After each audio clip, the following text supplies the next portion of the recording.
In the year 2035, technology had advanced to a point where it birthed a new world known as Connect.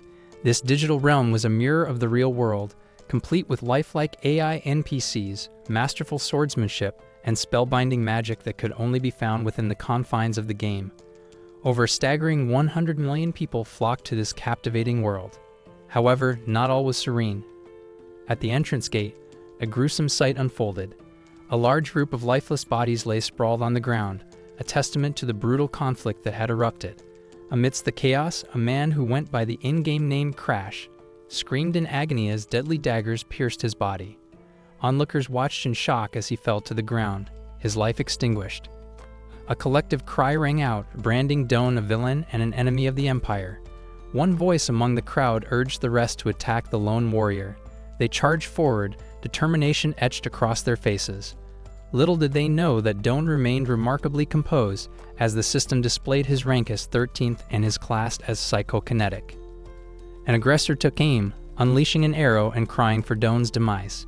Yet with a mere raise of his two fingers, Doan deflected the arrow, causing it to decapitate its sender. Panic set in as the leader ordered his knights to unleash a volley of arrows. The projectiles hurtled toward Doan, but he raised his hand once more, halting the arrows mid-flight. The knights gaped in astonishment. In a swift motion, Doan redirected the arrows back at the knights. Chaos ensued as they scrambled to dodge, but not all would escape unscathed. Several were struck before they could evade. With a deft roll of a dagger, Doan closed in on the leader, drawing blood with a swift attack. He then turned his attention to the remaining knights, their curses filled with disbelief at his psychokinetic prowess. One knight, however, gazed skyward and gasped at the sight of suspended weapons. Without warning, Doan manipulated the weapons, aiming them menacingly at the knights. Dread filled their hearts, knowing their fate was sealed. He lowered his hand, unleashing the deadly arsenal upon them. Leaving a trail of lifeless knights behind, Doan moved on. Bloody footprints marked his passage as he entered the castle. Dispatching the guards proved effortless, but as he surveyed the surroundings, he couldn't help but wonder about something amiss. A cough nearby interrupted his thoughts, and there stood the Pope. With a pendant clutched tightly in his hand, the Pope revealed that Doan's quest had reached its conclusion. Doan's eyes fixated on the pendant, realizing it was what he had sought for so long. The Pope spoke of God's foretelling of saviors in this world. Doan reached for the pendant, his grip unyielding, but the Pope questioned him. He asked why there were only fighters, why chaos reigned, why cities burned, innocents perished, and people were enslaved. Doan, without a hint of remorse, snatched the Pope's necklace and nonchalantly blamed the guild that had conspired with the Empire. Footsteps outside disrupted their conversation, and Doan cursed, realizing the guild's latecomers had arrived. Ignoring the Pope's warning about God's intentions, he placed the pendant into a peculiar box with a central hole. As the box accepted the pendant, it revealed a concealed passage below. Descending into the passage, Doan's thoughts were jumbled when he spotted a book and various objects hovering in a purple light. These, he surmised, were the first mythical items within Connect. Memories of 5 years ago flooded back, major guilds colluding with the Empire, leading to the world's destruction. Doan swiftly stashed these precious items into his inventory, aware of the guild's looming fury if they discovered he had obtained them first. As he pondered his next move, his gaze fell upon something intriguing resting on a nearby table, sparking his curiosity. As he examined the peculiar game cartridge in his hand, he couldn't help but wonder why it was there. Suddenly, a powerful surge of energy radiated from it, causing him to wince and clutch his knee in discomfort and confusion. The thought crossed his mind that it might be a connection error, and he pondered its significance. In a moment of panic, he decided to log out immediately. In a blink, he found himself back in his room, jolting upright. His heart raced as he spotted a menacing stab wound near his chest. A voice admonished him to stay still. Frustration bubbled within him. Things were going too smoothly, he thought. The man, accompanied by a group of well-dressed individuals, questioned his restlessness and suggested that he should embrace a peaceful death. Anger welled up inside him, and he spat out insults, branding them as nothing more than worthless scum. Within the group, one man informed their leader about capturing Doan and inquired if they should bring him in alive. The response was chillingly clear. The president only desired Doan's head. The group then took a firmer grip on him, mocking his audacity to believe he could escape unscathed because of his gaming skills. They scorned him, taunting that he was fearless after gaining fame. Desperation coursed through him as he begged for his life. One of the men covered his face with a menacing mask and raised a sharp blade, ready to deliver the fatal blow. Panic seized him, and he thought these men were unhinged for taking lives over a mere game. He wondered if his end was inevitable, like this. Suddenly, a voice repeatedly called him sir, jolting him awake. Panic surged through him as he sat up, bewildered. He examined his hand in confusion and glanced around, trying to grasp what had just happened. He vividly remembered his death from the stabbing. Nearby, someone groaned in pain, and a maid named Anna inquired about his well-being, addressing him as Raul. The name struck him as foreign, and he wondered who Raul was. But his astonishment deepened when he noticed a level status above Anna, indicating she was at level 3. Anna expressed concern about his cold sweat and suggested calling a doctor. He was lost, unable to comprehend the situation, feeling like an unwitting witness to something inexplicable. Then, a notification from the system appeared, informing him that his soul had settled in, activating Connect's closed beta system. He was now equipped with the user interface, and the current user count stood at 1. Panic coursed through him as he questioned whether it was some cruel joke. It dawned on him that he had somehow found himself inside the world of Connect. Stepping onto the room's balcony, he marveled at the sensation of the wind and the surroundings, a stark contrast to his previous experiences with Crash. He understood that synchronization, the connection level with Connect, determined a player's strength in the game. Normal players had around 30% synchronization, but he was close to 90%. He had maintained his top-ranking position for a decade until the major guilds emerged, but now he knew he inhabited a different body. Feeling somewhat unlucky for investing so much time in his previous avatar, he remembered that this was still a closed beta, and at the moment, he was the sole user in this world. Raising his hand, he realized he could still access his inventory even in the closed beta. He decided to scan user information, and the system detected locked user data, quickly updating his profile. Enduring the lingering pain, he discovered his current name was Raul Ashton, the youngest son of the Ashton family, the 5th Count of the Reuben Kingdom. The Ashton County was the first to succumb to Connect's influence. Memories flooded back as he recalled that the Ashton County was a prominent Orthodox family in the Reuben Kingdom. Tragedy had struck when the Count and his eldest son mysteriously perished, while the second son went missing. Chaos ensued as the youngest son inherited the county, culminating in a failed attempt to halt a monster invasion after the barrier of the Forbidden Area had been breached. Realization washed over him as he acknowledged his identity as the youngest son of the Ashton family, Raul Ashton. Gazing at the picturesque city before him, he sensed the impending ruin that would befall it in the next 3 years. Determination surged within him as he entered his room, recognizing that he no longer had Bune or Crash to rely on. It was his last chance. His fist clenched with resolve as he acknowledged the suffering he had endured living as Ban. Missing this opportunity was unthinkable. His gaze fell upon a sword on the table, and he understood that there was only one path to avert disaster. He had to become stronger. He knew that in a month, Ashton Count's traditional coming-of-age ceremony would commence, and if he reached the semifinals, he could enter the Kingdom Academy to bolster his strength and safeguard his life. However, his body suddenly gave way, and he collapsed onto the floor. Confusion clouded his thoughts. Why did he feel so exhausted after just a few swings? Glancing at his status, he realized he was only at level 5, 2 levels behind the maid. He knew he had to begin rigorous training immediately for the upcoming tournament. When the day of the tournament arrived, he marveled at the multitude of participants. A sense of duty weighed upon him as he scanned the competition, fully aware that he would have to face them in battle. Memories of his coach's words resurfaced, reminding him that it had only been 10 minutes, yet he felt utterly drained. He attributed it to the intense pain he endured during the grueling qualifiers. With the system in mind, he recalled being at level 13 during his last check, and his stamina was primed. He had a solid plan for the matches, filling him with confidence about reaching the semifinals. Suddenly, an attack from behind caught him off guard, but he swiftly evaded, causing the assault to strike the ground. He turned to find a fist behind him, and the attacker apologized, claiming it was an accident. The man referred to him as a precious noble and questioned his purpose in the tournament. Recalling the man's name as Dian, Raul realized that Dian had bullied him during swordsmanship training in the past. The family motto held that they trained like it was a real battle, treating everyone as equals on the training ground and absolving anyone of responsibility for training injuries. Dian was nothing more than a bully who preyed on the weaker trainees. Dian suggested that Raul withdraw while he still could, warning that this time it wouldn't be just one bone broken but every single one in Rawl's body.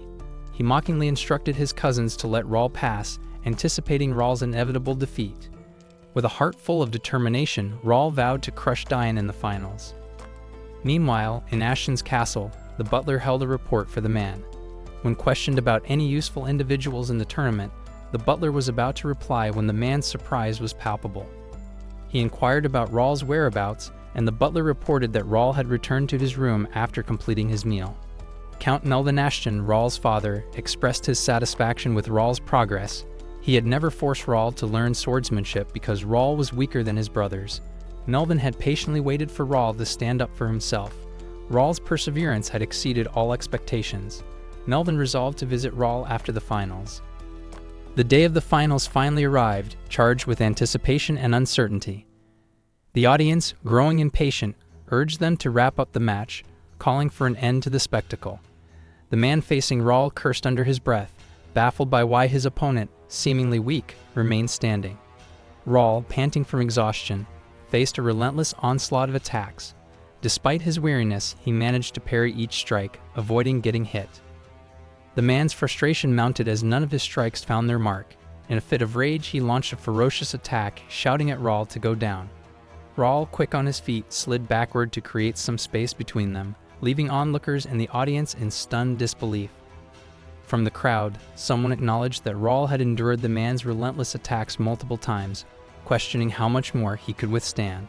Another voice chimed in, praising Rawl's resilience and offering support, further infuriating the man. The man swung his sword with fury, calling Rawl a rat and taunting him about running away. Rawl, undaunted, parried the man's strikes, and the crowd roared with anticipation. The man swung again, but Rawl deftly blocked his attack. With a teasing remark, Rawl taunted that he couldn't hear the man very well. Block after block, Rawl held his own, maintaining a solid defense. The man's frustration grew, and he continued to hurl insults at Rawl, questioning his honor as a member of a Count's family. Rawl, unyielding, continued to parry the man's attacks, then slid back once more, preparing for the next move. Spectators called out to the man, urging him to finish the match as they had bets riding on him. The man, known as Edmund, grew more serious, unleashing his power and forming a mana sword. He warned Rawl that he was about to end it, leaving the audience gasping in shock at the sight of the powerful mana sword. They cautioned Rawl to dodge, as a hit would mean certain defeat. Edmund swung his water-powered skill at Rawl, instructing him to meet his end. To his astonishment, Rawl stood firm, refusing to dodge the attack. Edmund, perplexed, launched another attack, causing a deafening explosion that reverberated through the arena. As the smoke slowly cleared, the referee intervened, standing in the center and declaring the match over. Rawl emerged as the winner, prompting cheers from half the audience, while the other half couldn't believe their eyes. Edmund tossed his sword aside and approached Rawl, expressing disbelief and questioning how Rawl could be the victor. He was about to explain that if the match hadn't been stopped, he would have won, but the referee cut him off, labeling him as foolish and pointing out that if the match had continued, Edmund would be dead by now. Realizing that Rawl had not been standing still but had been aiming for his neck, fear gripped Edmund, and he collapsed to the ground. Rawl approached him, mentioning that they needed to have a discussion about his disrespect toward the county after the tournament. Later, when he arrived back at their castle, Anna respectfully advised him to rest well. As soon as the door shut behind him, he couldn't contain his excitement, shouting in jubilation. He had actually won. With a smile, he opened his status and the system displayed an update. The level of Ashton's swordsmanship mastery had increased to beginner level 9. Proudly, he realized that his plan had worked, capitalizing on the game's feature that granted more experience points and mastery when battling stronger opponents. He understood that facing a more formidable adversary for a longer duration yielded greater experience points. With a clenched fist, he acknowledged the success of his strategy, thanks to his game mode, which offered an experience multiplier by removing the revive option, known as hardcore mode, with high risk and high return. He examined his status, realizing that he had previously complained, but he was now a formidable level 19. In hardcore mode, with classes in sword and psychokinetic, Rawl examined his attributes. His strength stood at 22, agility at 25, stamina at 19, intelligence at 15, willpower at 34, mana at 29, spiritual power at 35, and senses at 30. His unique traits included Psychokinetic Meister S+, Royal Lineage, and other yet undiscovered traits. Realizing that he wouldn't have been able to level up as much in a month if he had been in normal mode, he focused on the 5 unique traits. He anticipated that the rest of his traits would unlock as he continued leveling up. With the upcoming tournament in mind, he decided to test these traits during his matches. As the tournament days arrived, Raul emerged victorious in every match, with fair and clean victories. The audience couldn't fathom how the youngest son of Ashton had reached the grand finale. Speculations ran wild, with some suspecting luck or trickery. Unbeknownst to them, the early stage Connect civilians remained unaware of the player's powers. Back in their castle, Raul contemplated keeping his psychokinetic ability a secret until the right moment to reveal it to the players. He believed he could conceal it with his acting skills. Just then, a knock at the door interrupted his thoughts. Ivan introduced himself and expressed concern for Raul's well-being, inquiring about any injuries. Raul reassured Ivan that he was perfectly fine, mentioning the presence of a priest and healer on standby. Ivan placed a hand on his shoulder, advising Raul not to let his guard down, reminding him that some wounds couldn't be healed. Raul acknowledged Ivan's genuine concern, but admitted that he wasn't accustomed to such feelings in his past life. Ivan then handed him a document, confirming that he had fulfilled his request. As Ivan was about to mention Diane, Raul interrupted, telling him not to worry, as he was confident in his victory. Ivan respectfully bowed and left the room. Raul couldn't help but notice that Ivan's demeanor resembled Melvin's when he was younger. He knew that the final opponent would be Diane, a formidable adversary who had brutally wounded his previous opponents. Raul examined the document, recognizing its value in Ashton County's betting system, which supported tournament participants. Placing the document on the table, he believed that it was enough to secure his place in the family. All that remained was to defeat Diane. The host's voice echoed, announcing the commencement of the final match. Raul faced Diane as half the audience cheered him on, urging him to win with his skills. Diane, on the other hand, called Raul a weakling and questioned how he had made it that far, vowing to make Raul regret coming up there. Diane further taunted Raul, promising that with people cheering, Raul would soon discover his worthlessness. He painted a gruesome picture of Raul crawling with his limbs cut off. Raul responded with a yawn, asking Diane if he was done. Clenching his fist in anger, Raul unleashed a powerful violet aura, overwhelming the audience with its mana. The spectators believed Raul to be no match for Diane, who appeared unimpressed. Raul analyzed Diane's stats, noting his level 42, with the class of Expert Knight, a sword user affiliated with Ashton County. Diane held the title of Ashton County Star and was considered a sword genius. Diane's stats included a potential talent grade of B, with strength at 52, agility at 41, stamina at 43, intelligence at 18, willpower at 14, mana at 32, and senses at 21. Raul speculated that Diane's potential talent was only a B, and while Diane appeared impressive, he believed it was Diane's limit. The host announced the start of the match, with Diane angrily threatening to kill Raul and branding him a coward. Ignoring the threats, Raul leaped toward Diane, swiftly positioning himself above him. Diane's attack took Raul by surprise, and he swiftly swung his sword down in retaliation. Their blades clashed, each striving not to be the first to yield. Raul forcefully pushed down his sword, causing Diane to slide back, trying to evade the blow. Angrily, Diane accused Raul of showing off, but Raul remained silent, contemplating that Diane's flexibility was below his expectations. They continued their exchange, blocking and attacking each other relentlessly. Raul noticed that Diane's strength was indeed formidable. Diane swung his sword angrily, prompting Raul to dodge skillfully. Diane questioned why Raul hadn't struck him, but Raul replied by blocking Diane's sword. He realized he could see Diane's sword clearly. Seizing an opportunity, Raul used his feet to trip Diane, sending him tumbling face first to the ground. In that moment, Raul pondered that a sword skill without practical experience was akin to a generic nobleman's sword. He couldn't help but recall how Raul had been bullied by Diane. Diane, infuriated by the trip, released his powerful aura once more, vowing to kill Raul. Unfazed, Raul calmly sidestepped Diane's attack and tripped him again, all the while noting Diane's apparent anger issues. Diane rolled on the ground, while Raul calmly remarked on Diane's behavior, suggesting he look at himself and feel ashamed of his affiliation with Ashton County. Once more, Diane charged at Raul in a fit of rage, but Raul merely punched him in the face, causing Diane to slowly fall and collapse on the ground. The audience couldn't believe that Raul had defeated Diane so decisively. Raul informed the referee that his opponent was down and inquired if the match would continue. The referee declared Raul the winner of the Ashton Coming of Age tournament, prompting the audience to cheer and celebrate Raul's victory. Despite the acclaim, Raul stumbled, realizing that he had won but had dreadful stamina. Concerned, his people immediately summoned a healer. As he contemplated his upcoming journey to the Kingdom Academy, the system presented him with the completion of the Coming of Age tournament quest, rewarding him with experience points, coins, and a random skill book. Later, in the castle, Raul's father, Melvin, told him that he couldn't allow him to go to the academy. Raul was surprised and asked for the reason. Melvin explained that Raul needed to stay by his side longer, especially since he had fallen after the match. Raul argued that he had learned that the journey of the sword was lifelong and reminded Melvin of his own words. Confidently, Raul asserted his determination to go to the academy to learn more.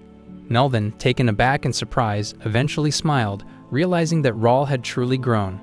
He stood up, releasing his strong aura, and aimed his sword at Raul, accepting the challenge. Facing his father, Raul knew there would be no holding back.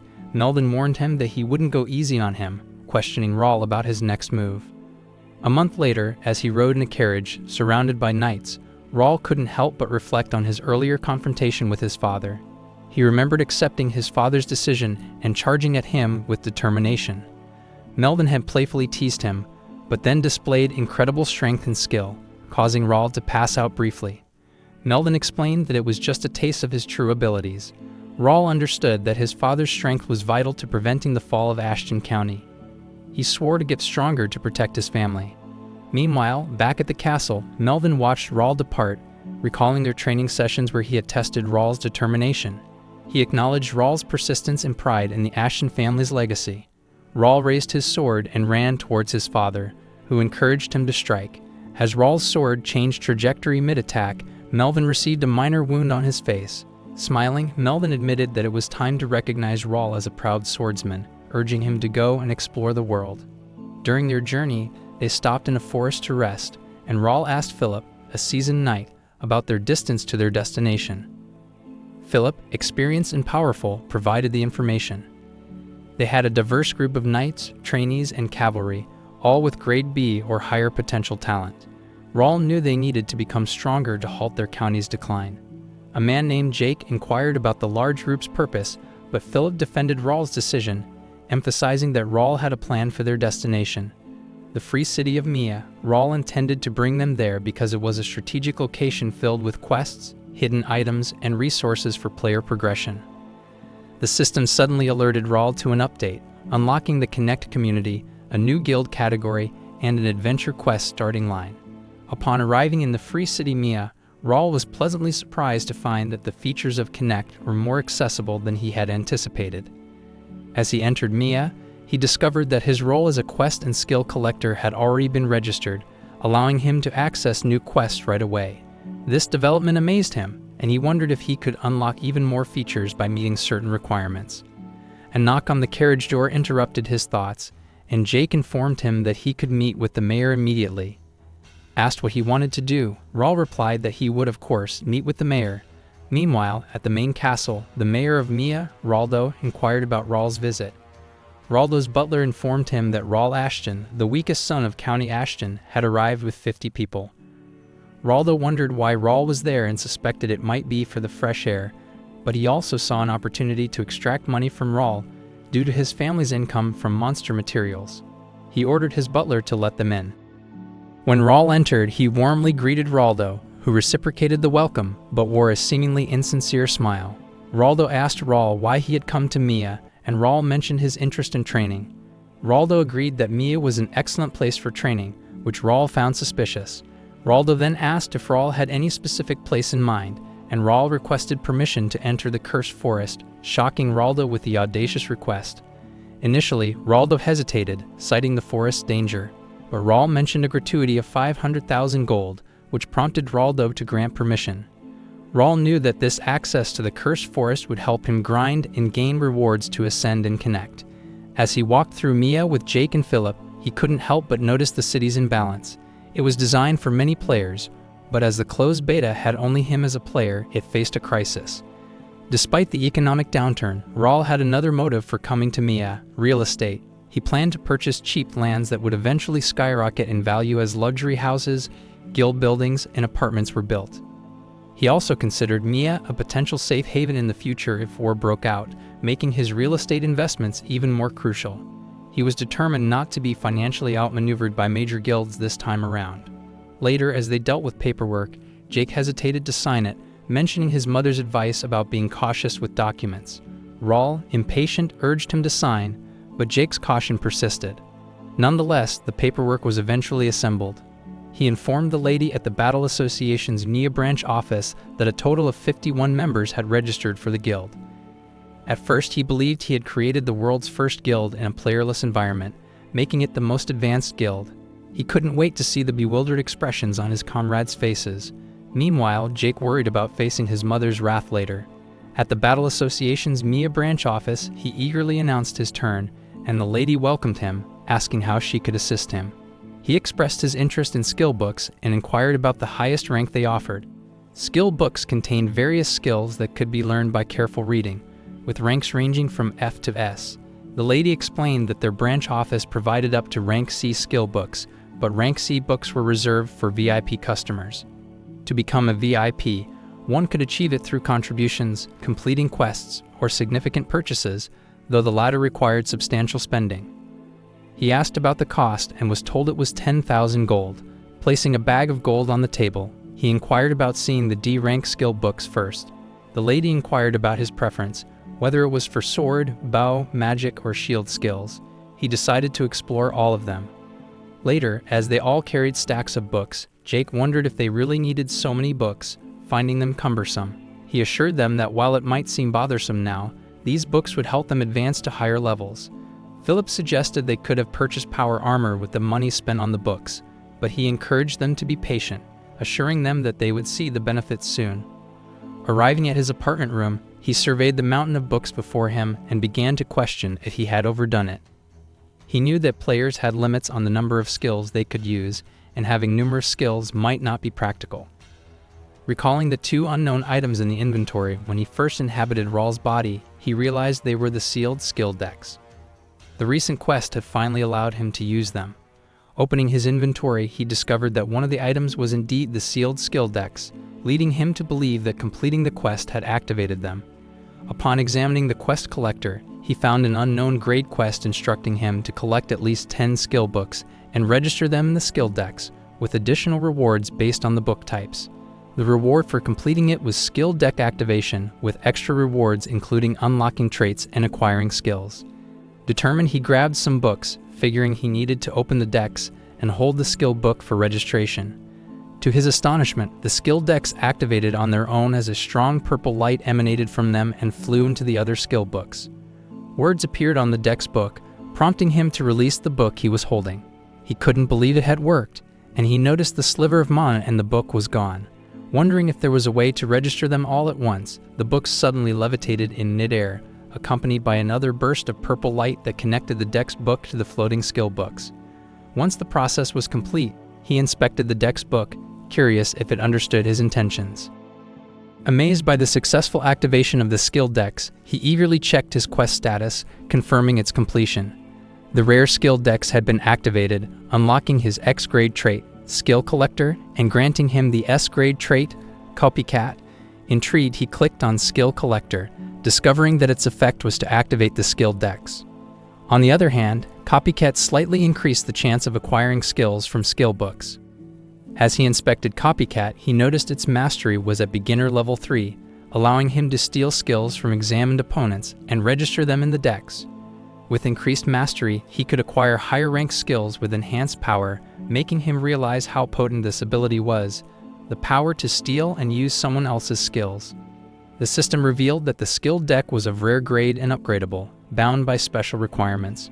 Currently, it stored records of 525 skills, resembling the mythical item, Skill Dex, which he had received just before his previous death. While certain aspects from his past life, such as the psychokinesis trait and items, had come with him, his skills had been reset, and this replica was no exception. Curiosity piqued, he glanced at his inventory, where only the 3 grade X traits and 1 item remained, leaving him wondering about their hidden potential. The following day, the knights were bewildered by the appearance of the system and clamored for explanations regarding the status window and guild chat. They urgently sought guidance from a priest. Meanwhile, the butler, Bernard, greeted him with a sleepy gaze. He had stayed awake all night engrossed in the skill decks. After exchanging pleasantries, he inquired if Bernard had explained things to the knights, to which Bernard affirmed his fulfillment of the task. Excitedly, he asked Bernard about his experience with the skill book. Bernard nodded in confirmation. Bernard, a servant of the Ashton family and Ivan's stepson, had worked for the county from a young age. Ivan had personally trained him. Bernard possessed an exceptional memory and a knack for swift execution, making him an ideal choice. Furthermore, Bernard demonstrated his ability by releasing wind from his hand, leaving him in awe. He commended Bernard's skills, knowing he had the power to control the wind. The system revealed Bernard's stats, affiliations, talents, potential talent, and unique traits. Despite some stat deficiencies, Bernard was well suited for his role as a servant. Having completed his preparations, he instructed Bernard to get ready, leaving Bernard puzzled about the purpose. He disclosed that they were departing as soon as the knights adapted to their situation, heading toward God's domain in the Cursed Forest. Later, within the Cursed Forest, an ogre hurled its axe at him, shattering the ground. Swiftly, he dodged the attack and taunted the ogre for its sluggishness. He retaliated with a punch, causing the ogre's head to explode before his fist could connect.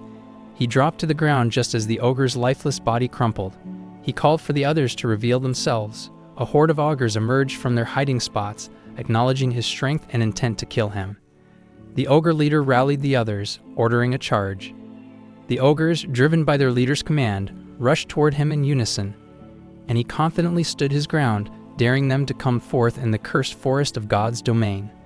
Specifically, God's domain referred not only to a grinding zone but encompassed the entirety of Mira. In this blessed city, players could recover from injuries and revive upon death, making it the ultimate sanctuary.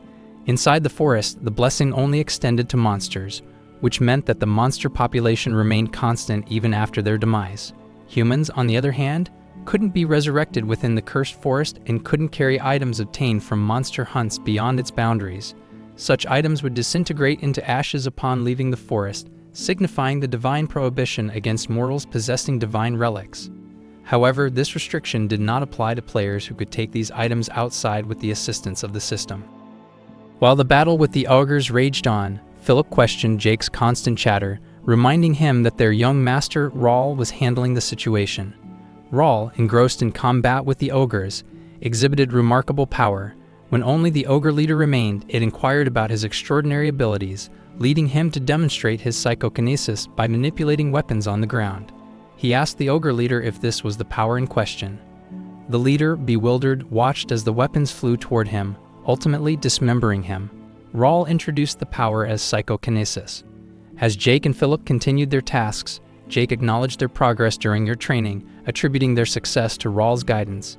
He then alerted Rawl to a message in the guild chat. Rawl examined the message and, to Philip's dismay, realized the dire situation it conveyed. He decided they needed to return to Mira immediately. Meanwhile, in their Mira apartment, tension escalated as one of Rawl's men found himself facing a sword-wielding intruder. The intruder lamented that they should have acted sooner and subsequently stabbed Rawl's man, explaining that restraining themselves had become increasingly challenging in light of the presence of Ashton's heirs. Another man, armed with a bloody sword, supported the first, asserting that their earlier warnings had fallen on deaf ears. He too stabbed one of Rawl's men, prompting a question about their motives. Disregarding the inquiry, the second man slashed another of Rawl's men and reproached his siblings for their disruptive behavior. The confrontation unfolded among three individuals: Raymond, the eldest son of Count Randall Vi, Jerry, the second son, and Cale, the third son. Rawl's injured subordinate warned Raymond that they would regret their actions, but before he could complete his statement, Raymond ruthlessly stabbed him and extracted the blade. Amidst the victim's cries of pain, Raymond continued his merciless assault, all while taunting the man. Jerry chimed in, suggesting that they should handle Rawl in a similar manner. However, Cale interjected, reminding Jerry that noble families should not engage in swordplay within the Free City. Raymond brushed off Cal's concerns and questioned why they should care about the consequences when they could simply deny their involvement. He expressed indifference toward the situation, believing that they could easily escape repercussions. Ramon, still undeterred, argued that their plan had merit, allowing them to crush the Ashton family. He even entertained the idea that their great-grandfather might commend them for their actions. However, as the leader of the Ashton household, Rawl's head suddenly exploded into a shower of gore. Cale, his voice trembling, called out to his brothers, who turned around to witness Rawl's shocking demise. A furious Robble confronted the brothers, condemning their heinous act as an affront to Ashton County. He threatened retribution far beyond a mere death sentence. Ramon, Jerry, and Cale gawked in disbelief at Robble's intervention. Jerry questioned Robble's sanity and dared him to lay a hand on a member of the esteemed Randall family. Cale inquired about the whereabouts of the knights and how Rawle had made it to Mira. One of the knights, held at sword point by Philip, nervously responded that they had believed themselves to be the primary force of the Ashton family. Philip reported that they had surrounded the Randall Knights, ensuring there were no civilians nearby. Jake and Bernard stood vigilantly, watching their adversaries closely. Rawle used his psychokinesis to levitate his injured men, instructing Bernard to transport them to safety. With sword in hand, Rawle proclaimed his intent to handle the situation himself. He recognized that Randall Vi County bore similarities to Ashton County as one of the 5 warrior families in the Reuben Kingdom. Unlike the Ashton family, however, the Randalls had a relatively shorter history. To secure their position, they consistently produced exceptional knights, made significant contributions, and vanquished their rivals. Their current target was Ashton County, which had dwindled in power due to its prolonged absence of a swordmaster. Engaging the Ashtons posed no risk, for they were the least politically inclined of the 5 warrior families. Historically, conflicts between these families had often been initiated by the Randalls, with their numerous swordmasters. Jerry observed Rawle's unusual strength and noted that he had seemingly conjured a sword from thin air. The Randall knight behind Jerry, under Philip's sword pointing, cautiously reached for his own blade. Yet Rawle reacted swiftly, swinging his sword to strike the knight, who cried out in pain. The Randall Knights were dumbfounded by this turn of events, prompting Jake to sheath his weapon and defer to Rawle's decision. He instructed his men to lower their swords. One of the formidable Randall Knights questioned their sanity, believing that it was better to engage in battle. Cale charged toward this knight, wielding a massive mace to gather momentum. Rawle admonished Cale, distinguishing their current situation from training. However, a sudden, precise sword slash sliced through the air, cleaving Cale in two before he could deliver his strike. Cale's agonized scream filled the air as Jerry desperately called out to his fallen brother. Furious, Jerry cursed the knights who stood idly by and demanded to know why they weren't taking action. Frustrated and compelled by the circumstances, the knight leader, Jeremy, reluctantly drew his sword.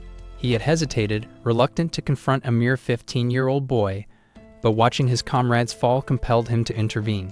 Jeremy's name, age, and stats were displayed by the system. 37 years old, level 65, leader of the Guard Knights, and a beginner sword expert. His affiliations included Randall Vi County and Randall Knights. He possessed a Grade B potential talent, with stats that included 66 for strength, 72 for agility, 68 for stamina, 48 for intelligence, 63 for willpower, 70 for mana, and 55 for senses. Jeremy and the other knights brandished their swords, with Jeremy, nicknamed the Rapier, as the Randall family's primary weapon. They were elite fighters, and their level advantage over Rawle was evident.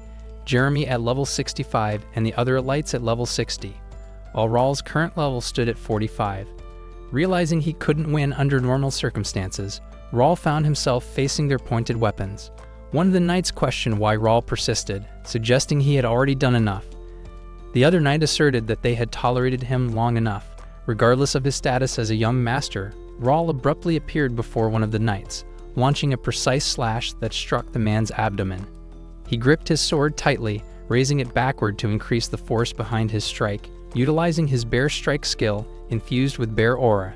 Another knight inquired about his actions, but Rawle merely cut the man's stomach, causing him to cry out in pain. Jeremy, on the other hand, lunged toward Rawle, seemingly appearing out of nowhere to strike. Despite being pushed back by Jeremy's attack, Rawle managed to deflect it in time. Jeremy expressed surprise that 2 of his elite knights had fallen so swiftly. Rawle remembered hearing rumors about his own weakness and lack of swordsmanship skills. Jeremy then drew his secondary weapon, a parrying dagger, hinting that he would take the fight more seriously. He pointed his sword at Rawle, inviting him to challenge him. Rawle noticed Jeremy's unusual combination of weapons, a parrying dagger and a rapier, which made him wonder if Jeremy was employing Randall Vi County's sword skill known as Shooting Star. Jeremy grinned, acknowledging Rawl's bravery, and reminded him that wounds healed in Mia, insinuating that Rawl couldn't face them all alone. Rawl retorted that he believed Jeremy and his knights had not trained since arriving in Mia, catching Jeremy off guard. Rawl pointed to the trembling soldiers in the distance as proof of their inexperience with death. Jeremy, sensing Rawl's perceptive nature and threat potential, ordered his man to cover him from behind. The knight assured Jeremy he'd handle it. Jeremy then leaped into action, hurling his sword toward Rawl. Rawl defended himself with his own weapon, and Jeremy, along with his man, relentlessly attacked Rawl. They inflicted wounds on his face, arms, and other parts of his body.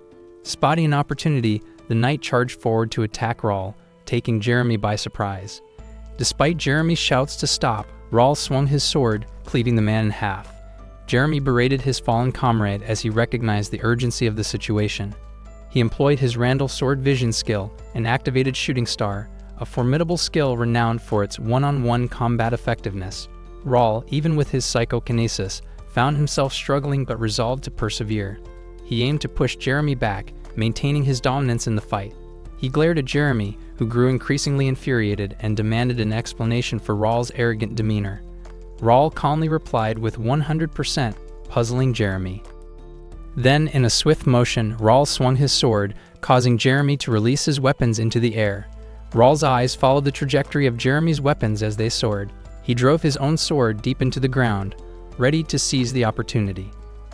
The system indicated that his opponent's skill examination had reached 100%, signaling that the copycat was prepared for use. Following the system's guidance, Rawl aimed to engrave the skill into the decks, employing his psychokinetic abilities to snatch Jeremy's weapons from mid-air. With a swift motion, the weapons flew directly into Rawl's hands. The system prompted him to activate the copycat Randall sword skill, Shooting Star, a grade B skill. Angered, he activated it, directing the weapons towards Jeremy. The Shooting Star skill surged forth, targeting Jeremy in return. Jeremy, shocked, questioned how Rawl had managed to execute the skill. In the midst of the attack, he covered himself with his arms, writhing in pain, demanding to know who had taught Rawl this skill. Rawl appeared beneath Jeremy, revealing that he had been the one to teach him. Confused, Jeremy asked for clarification, but Rawl simply stabbed him in the side and withdrew the blade, causing Jeremy to kneel in agony. The system displayed a rank S bonus, indicating that the Randall sword skill, Shooting Star, grade B, had advanced to intermediate level 1. Rawl had successfully engraved this skill into his skill decks. The system further instructed him to equip the skill in the skill deck selection slot to enable continuous use. Rawl contemplated his newfound abilities and the overpowered nature of the rank S skill Copycat. He understood that Copycat allowed him to copy his opponent's skill, but limited him to one skill at a time. Additionally, he could not lose sight of his target during its activation, or the examination rate would reset. Only in one-on-one combat could he steal a skill effectively. Rawl accessed his skill display, revealing his default skills. Ashton Vision, Sword Skill Bear Crush, Grade A+, at Intermediate Level 2. Psychokinesis, Grade S at Intermediate Level 2. Mind Skill, Grade A at Intermediate Level 1. Copycat, Grade S at Beginner Level 6. And Basic Meditation, Grade E at Beginner Level 8. His skill deck select slots included Flash and Shield, both Grade C at Beginner Level 6, and a random skill slot, Iron Fist, Grade D at Intermediate Level 1. Grateful for his skill decks, which allowed him to utilize 3 more skills, he decided to use the new skill here. However, his attention was drawn to a voice beside him. Jerry fearfully questioned Rawl's identity and how he wielded the Randall sword skill. Rawl acknowledged Jerry's presence, admitting he had overlooked him. He ordered Philip to eliminate them each time they revived for an hour. Philip respectfully agreed and instructed his men accordingly. Jerry pleaded for mercy in his fear, but Rawl remained resolute, understanding that blood must be met with blood. The enemy's agonized screams resonated, and Rawl reminded himself that this was no longer a game, but the harsh reality he faced. He was determined not to falter, even if it meant wading through a sea of blood. Meanwhile, Raldo, who had been observing from a distance, pondered the chaotic situation. He realized that his plan had gone awry. The original scheme had been to mobilize the guards to aid the Randall Knights in their assault against Rawl. However, Rawl had managed to defeat 15 knights single-handedly. Raldo anxiously wondered how Raul had discovered his presence and contemplated if Raul had concealed a county swordmaster, potentially uncovering all of his schemes. He decided that he would have to be more diplomatic with Ashton County in the future. A few minutes later, in his room, Raldo reflected on the situation, realizing that he may have gone too far in his actions. Considering his recent accomplishments, he couldn't help but feel satisfied with the rewards he'd received for completing the sudden quest, Rival Family Challenge. The system displayed the results. His rescue and punishment objectives were both successfully accomplished. As a reward, he gained 30,000 experience points, 30,000 coins, and a random B-grade skill book draw ticket. But there was more, an additional 5,000 gold, a magical bag capable of holding a carriage's worth of luggage, and a unique grade rapier and main go set confiscated from those Randall County scoundrels. Examining the B-grade skill book draw ticket, he mused on his previous luck with the tournament skill book reward. He hoped for at least a mid-tier skill this time and placed the ticket on the table. With a hopeful thought, he broke the ticket in half, releasing a bright light that surprised him. The skill book he acquired was named Rivera Spearmanship, a grade B skill. Joyfully, he realized the importance of spearmanship for his upcoming journey to the capital and felt fortunate for his newfound luck. With the reward secured, he knew there was one more crucial task he needed to accomplish in Mia. It would require a month of investment, but he was determined to succeed. A week later in the forest, he focused on honing his combat skills. He launched his sword, striking down the ogre in front of him. Sweat dripped from his brow as the system displayed his achievement, reaching level 51 and satisfying the requirements for promotion. He now had to decide on his potential promotion. The system confirmed his job as a sword user and his proficiency in job-related skills, including Ashton family hereditary swordsmanship, Randall swordsmanship, and psychokinesis, had increased to mid-level 2. This allowed his job to evolve into sword expert and his beginner psychokinesis to become intermediate psychokinesis. Philip and Jake marveled at his rapid progress, congratulating him on becoming a sword expert at just 15 years old. With a flourish, he raised his hand, causing nearby stones to float. A shout and a swing of his hand sent the stones hurtling towards a massive tree, shattering it into fragments. Philip praised his prowess, while Jake playfully suggested taking a break. Philip, however, promptly reprimanded Jake, emphasizing the need for sleep to catch up with Raul's accomplishments. Jake laughed it off, admitting it was a jest, but Philip insisted Jake was all talk. They agreed that Raul deserved a rest, but intended to keep their progress under wraps for now. Having hunted enough monsters and achieved considerable leveling up, Raul decided it was time to depart. Philip chided Jake to mind his words, and Jake, now realizing he had baited all the traps, pouted and asked Philip what he meant. With their work complete, Raul urged them to return, eagerly awaiting the Empire's response. Meanwhile, in the bustling streets of Mia, Nekia, an alchemist, stretched her body after a day's work. She observed that potions were gaining popularity, possibly due to the efforts of Ashton County, who had begun bringing in monster byproducts. Monsters rarely appeared in the cursed forest, making it challenging to obtain the necessary materials. Thanks to Ashton County's contributions, Nekia could now produce potions regularly. Moreover, county residents frequently visited her shop, inquiring about any events during the night and providing a sense of connection within the community. Nakia, an alchemist in Mia, had come to rely on the support of Ashton County residents. They often inquired about her well-being and if she needed any assistance. While stepping out of her store, she found herself thinking about Raul, who seemed a bit peculiar but undeniably good-looking. Blushing at her own thoughts, she chided herself for entertaining such notions.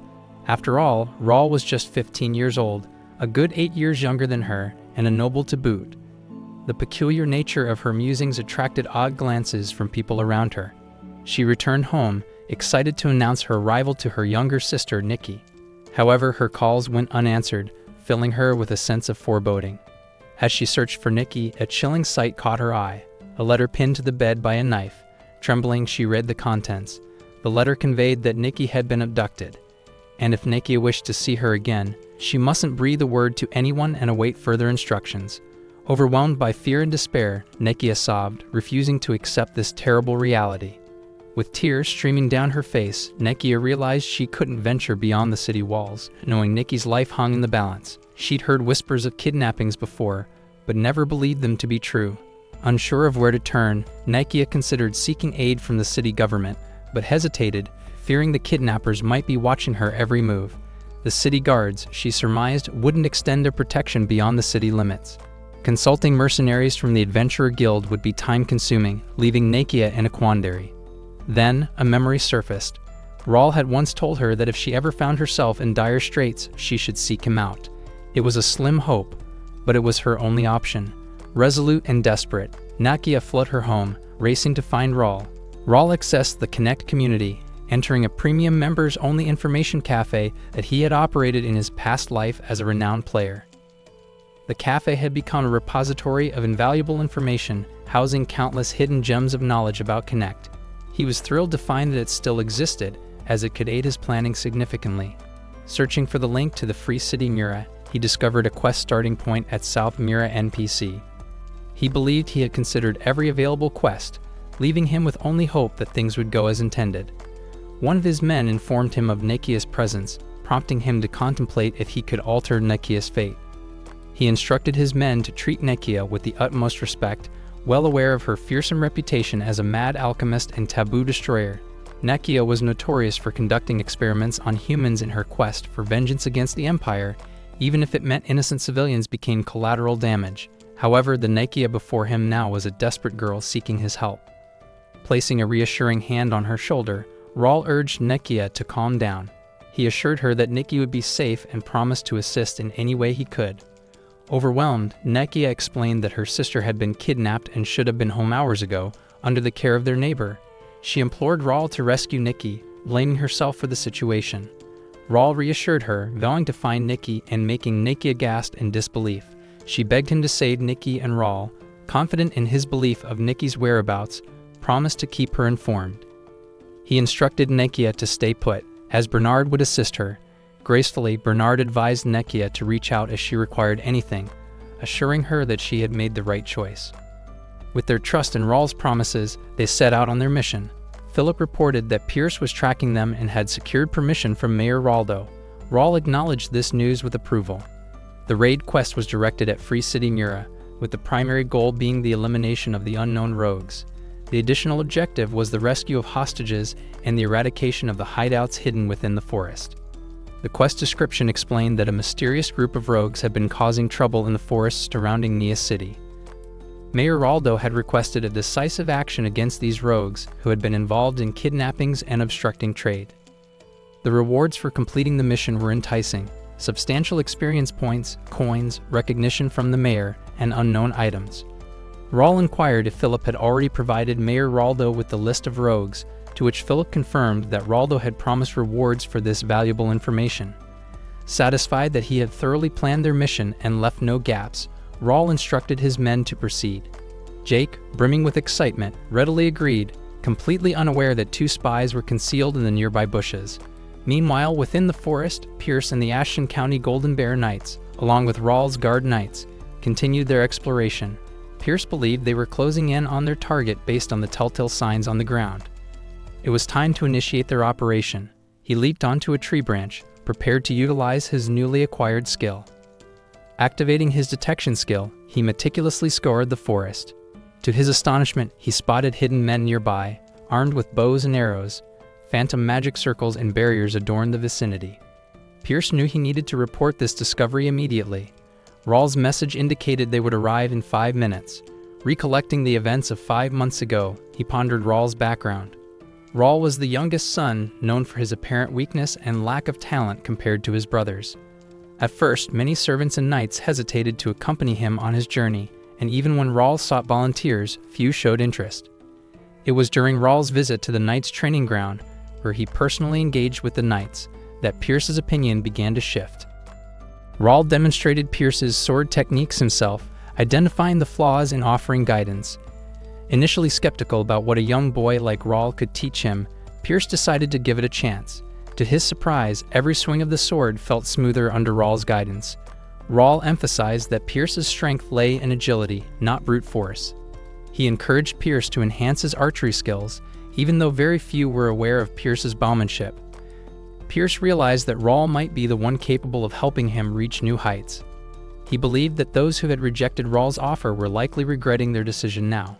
Pierce couldn't fathom why Raul had concealed his true power, but the skill books Raul had provided had elevated him to the high expert stage, allowing him to hone other skills as well.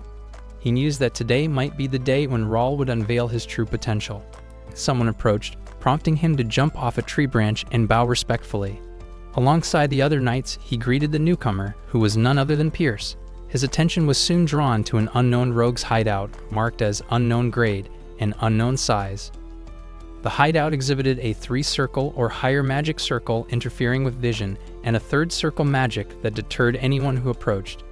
He faced a dilemma: should he destroy the magic circle or find another way in to gather vital information? He contemplated the situation, recognizing that rogue activities transcended different cities. Spies from the Kranen Empire posed a significant threat in Mia, disrupting player coordination. Known as the Imperial Hounds, they hunted players and blackmailed them to prevent unity. He understood the importance of dealing with them. He called upon Pierce, whose arrows found their mark, striking down the men hiding behind the magic circle. With the immediate threat eliminated, they cautiously entered the barrier. Near the entrance, there was no sign of anyone. He considered using a scroll to dispel the magic circle, but hesitated as he examined the flow of mana. He decided to forego the scroll and instead infused mana into his weapon. Retrieving his dagger from his inventory, he launched it towards the magical flow. The dagger struck the magic circle on the ground, causing it to slowly crack and ultimately shatter. It was a practical approach that saved him the expense of buying scrolls. Pierce, who had anticipated their young master's resourcefulness, summoned 2 men named Jackson and Nil to execute their prearranged plan. He assured them that he'd signal when it was time to enter, to which they readily agreed.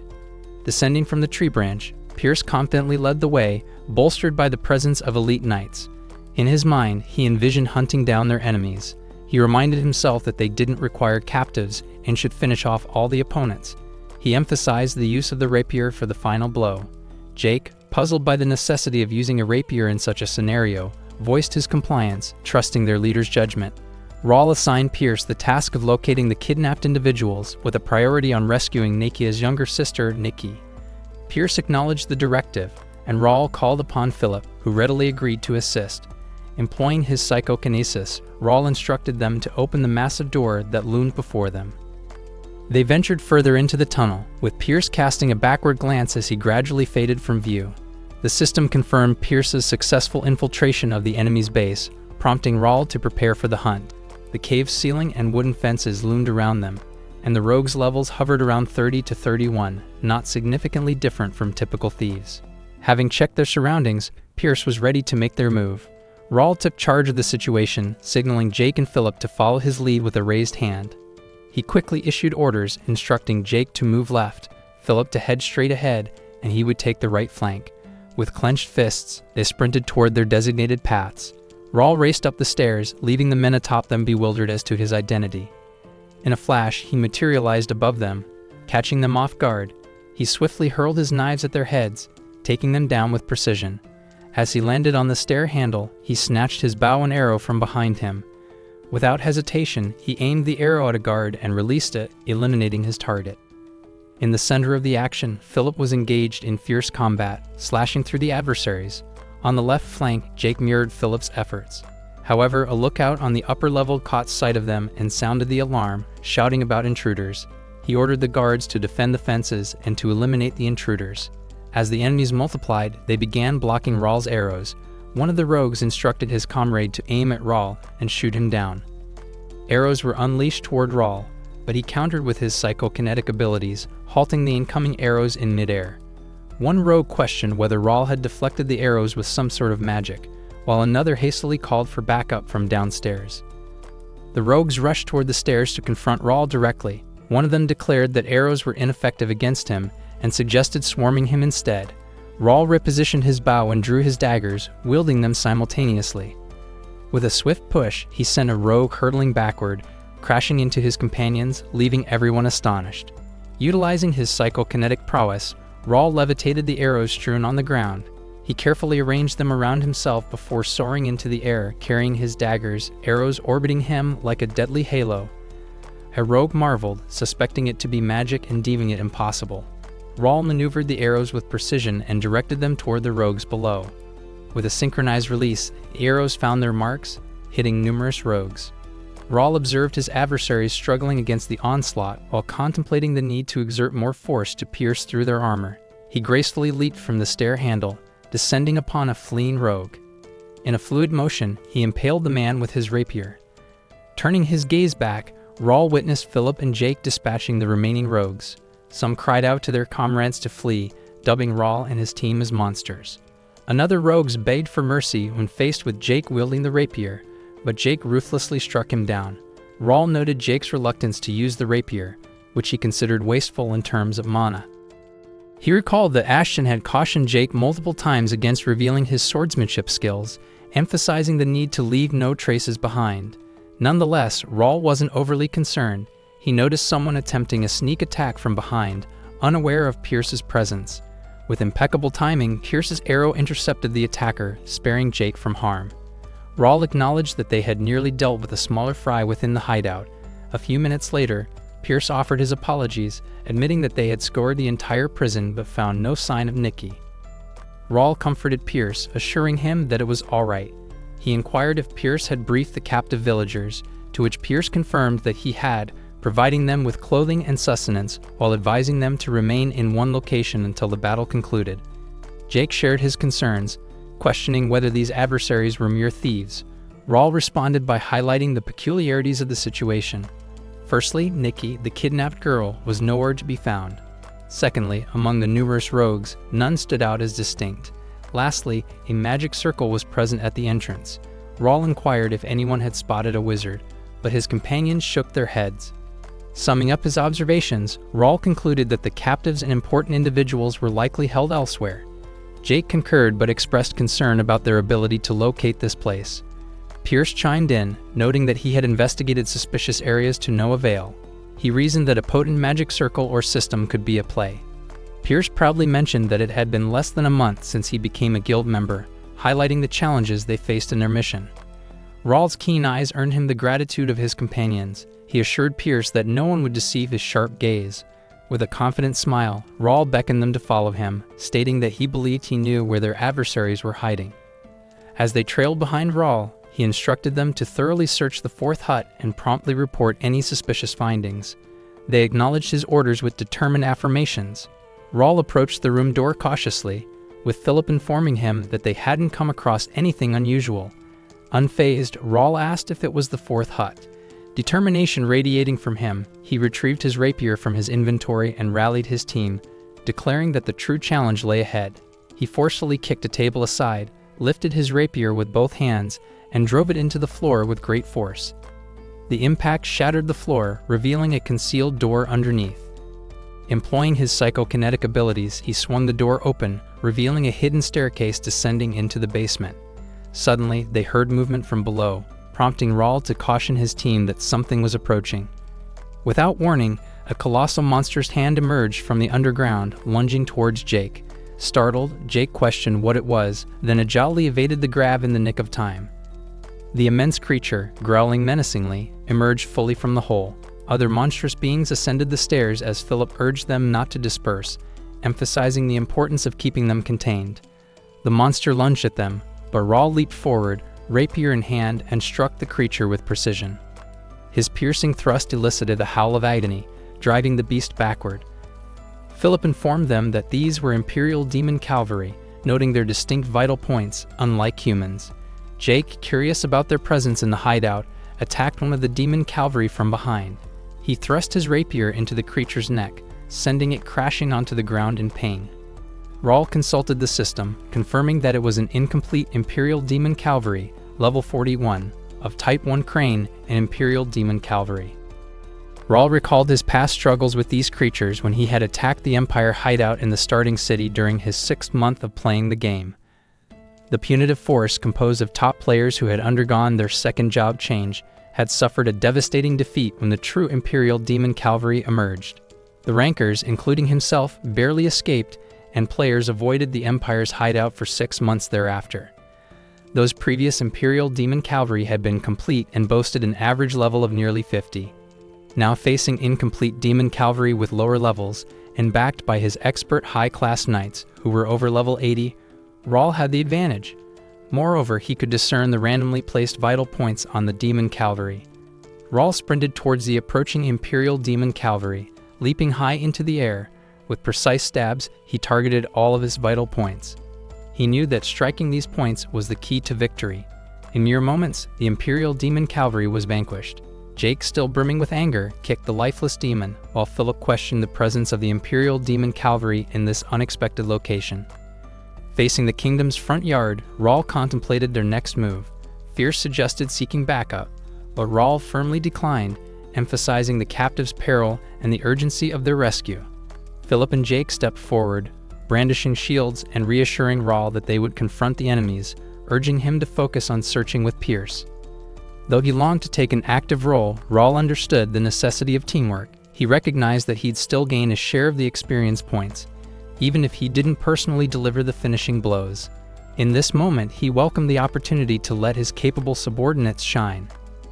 Philip and Jake led the way, and as Jake opened the door, they agreed to eliminate the enemies efficiently. Inside, they were met with a grim sight. Lifeless bodies strewn across the floor and tubes filled with green liquid containing gruesome amalgamations of monsters and demon cavalry. Rawl expressed his shock at the audacity of conducting such gruesome experiments in another country's territory, surmising that the demon cavalry they fought might have been created from the kidnapped citizens. He reflected on the twisted nature of the Empire, once considering joining their ranks upon his reincarnation due to their looming dominance over the continent. However, he swiftly dismissed the notion as he couldn't serve an emperor who saw humans as mere tools. The Empire's brutal hierarchy subjected those without royal blood to a lifetime of labor, with execution looming for any who crossed the emperor. Suddenly, Philip directed Rawl's attention downward, revealing a group of magicians casting a spell while a knight urged them to activate it to secure their exit route. Pierce's report identified 4 knights, 3 wizards, and 10 Imperial Demon Cavalry. The wizards aimed to activate a magic circle in front of the cave. Philip took charge, volunteering to handle the knights. He assigned Pierce to deal with the wizards and instructed Jake to confront the pursuing Imperial Demon Cavalry. Jake reluctantly agreed, and Rawl sighed in relief. Pierce initiated the engagement by loosing an arrow at one of the wizards. The shout of an intruder alert sounded, and their adversaries leaped down to confront them. Rawl focused on a 5th circle wizard, knowing that ordinary arrows wouldn't breach their magical barriers. He harnessed his psychokinetic abilities to guide the arrow's path, breaking the barrier into pieces and striking one of the wizards in the head. The interruption of their escape through the teleport gate brought relief to Rawl. The shattered magic circle had foiled their exit route. The leader of the knights swiftly commanded his men to release the seal and annihilate their intruders, met with resounding agreement. Shock washed over Rawl as he observed Philip charge forward. The highly skilled knight, boasting a level exceeding 90, struggled against their adversaries. Utilizing his detection skills, Rawl identified the knight leader as McDowell, a level 71 sword expert from the Cran and Empire. McDowell held the position of Imperial Hound in the Mirror Branch Manager, showing remarkable loyalty and resistance to fear. A hint of suspicion crept into Rawl's thoughts as he contemplated the increase in McDowell's stats. Could it be attributed to the red tattoo's influence? Meanwhile, Jake, battling Imperial Demon Cavalry, grew perplexed by the unfolding situation. He questioned if the knights were under the influence of drugs and inquired whether swords would suffice to vanquish them. Rawl responded, acknowledging the challenges and highlighting the need for caution. As Jake continued his combat, Rawl reflected on his trust in the abilities of Philip and Pierce, admitting that their current situation was straining their resources. Jake, noticing Rawl's struggles, expressed his confusion. Amidst the chaos, Rawl attacked one of the knights, swiftly identifying their weak points and severing an arm. McDowell, observing Rawl, speculated about their origins, puzzled by their unconventional swordsmanship. McDowell confronted Jake, questioning their identity and their right to insult the Imperial Hounds. However, upon noticing Rawl at the center of the conflict, McDowell smiled, believing he had found a path to survival. McDowell rallied his men, demanding they sacrifice their lives for the Emperor and the Empire's honor. The knights transformed into demons, their dark powers unleashed. A knight attacked, wielding the formidable Black Sacrifice skill, leaving Rawl in awe of their strength and sensing an ominous plan in motion. With a system warning, Rawl urged Jake to exercise caution. McDowell charged toward them, clad in Empire K-type power armor, rated E with a 0.8 CP output, an uptime of 2 hours, a mana stone consumption operation mode, and a 3-circle defense skill. Philip attempted to intercept McDowell in the center, but his strike was nullified by a force field. McDowell closed in, launching a powerful fist toward Philip, who cried out in panic. The battle was drawing to a close. McDowell unleashed a devastating attack that shattered the ground, yet confusion gripped him as he pondered whether his adversary wore power armor. Rawl recognized the F-class power armor that clung to him as a shifting mechanism. Despite its appearance, his instincts warned of its latent danger. But before McDowell could strike again, he paused to inquire about the armor. McDowell's subsequent attack aimed to end Rawl, but it left him contemplating the massive hand about to strike. Rawl intended to evade using the C-rank skill, Flash. But an unforeseen obstacle emerged. The system intervened, detecting a hostile power armor known as Rignitator. An unknown Grade X unique trait distinguished this armor, accompanied by expertise in swordsmanship and middle-class psychokinesis. Though incomplete due to insufficient mana, intermediate-grade psychokinesis supplemented the activation. Amazement filled Rawl as he examined the barrier-equipped armor, rendering him immune to physical attacks weaker than a Mona blade and capable of nullifying at least 3 circle magic. While power armor was a distant dream for players, it remained vital for NPCs facing player confrontations. Rawl found himself clad in this coveted power armor, baffling McDowell, who continued his futile attacks. McDowell's frustration grew as his strikes proved ineffective. Rawl retreated to evade the relentless assault, gradually dispelling his power armor. With his rapier in hand, he activated the Shooting Star skill, forcing McDowell to swear in fear. Closing in on his adversary, Rawl unleashed the full might of Shooting Star, shattering McDowell's barrier. In a final act of desperation, McDowell invoked an ominous transformation, merging his body with the power armor. Rawl observed this peculiar metamorphosis, but remained uncertain about its implications. The system alerted Rawl that Rator had detected a forbidden source of power, prompting his curiosity. As McDowell's body underwent a drastic change, Rawl found himself enveloped in a radiant light. The power armor encased him entirely, revealing his true form. Facing the transformed McDowell, a growl escaped the foe, who lunged forward to attack. Rawl, unfazed, raised an armored arm to block McDowell's blow. The colossal clash caused all onlookers to pause, fixated on the confrontation between these titanic forces. McDowell's power armor began to fracture slowly, and Rawl, demonstrating exceptional psychokinesis, prepared to respond. With McDowell defeated, Rawl watched as the power armor slowly crumbled, squeezing the life out of McDowell, who cried out in agony. He taunted McDowell to piss off, as the Imperial Hound's power armor disintegrated into pieces, leaving him lifeless on the ground. The Raider's effect began to wane, and Rawl couldn't believe he had accomplished it, narrowly within the time limit. Coughing up blood, Rawl's condition alarmed Philip and Jake, who rushed to his side, fearing for his well-being. Rawl reassured them with a raised hand, reflecting on the inexplicable sensation he had just experienced. It was unlike anything he had felt as a player, hinting at a glimpse of eternal power. Determined to attain such strength independently one day, he vowed to himself. The shattered magic circle revealed a pocket teleportation device and a Mona stone, which Rawl decided to explore later. Pierce reported that they had located Nikki and the other hostages, but sadly some of them did not survive. Accepting the reality, Rawl instructed Pierce to collect their belongings for return to their families. As they moved towards the cave's exit, Jake questioned whether leaving valuable items behind was wise. Rawl asked if he wanted to take them, to which Jake eagerly agreed, emphasizing their significance. Rawl acknowledged the potential importance of McDowell's power armor as evidence against the Empire's spies, but deemed it wiser to focus on their growth and influence expansion, rather than provoking the Imperial Hounds.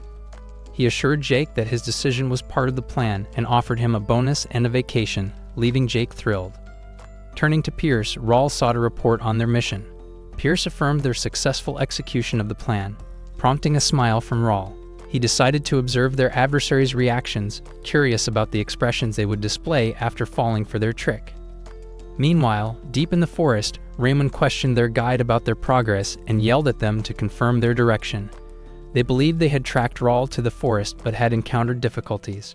Recovering from the shrine ordeal, they had lost money and swords. Raman in particular felt they had lost to Rawl due to the city's mana skill restrictions.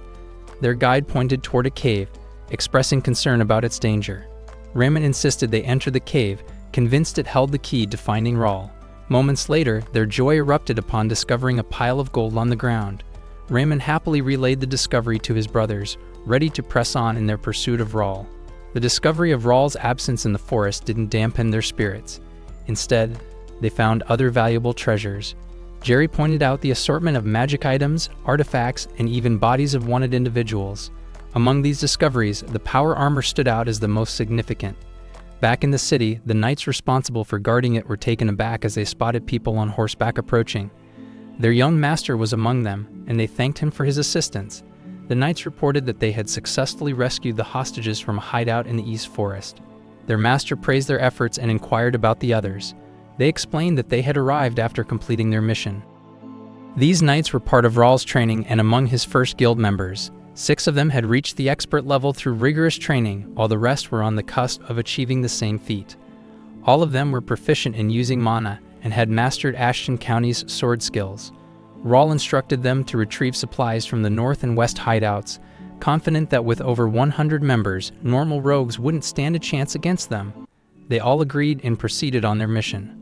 Upon reaching their destination, they encountered a surprised knight guarding the area. He questioned whether they were from Ashton County and why they had hostages in tow. Observing the hostages in their care, he sought confirmation from the captain on the ground, which was affirmed.